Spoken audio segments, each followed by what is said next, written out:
လိုက်ဆိုပြီးတော့ဆိုတော့ဒီလိုလိုက်တော့လည်းသိတော့ပါโอเค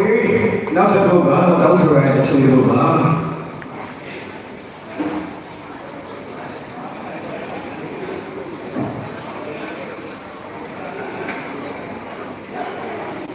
โอเคဒီရှင်းရအောင်ရောက်တော့ပါ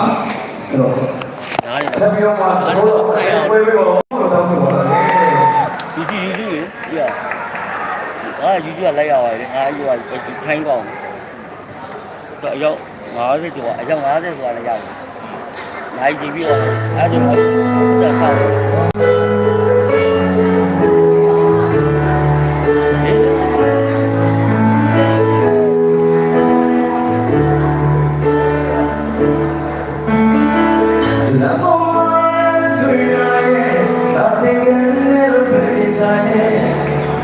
နေရ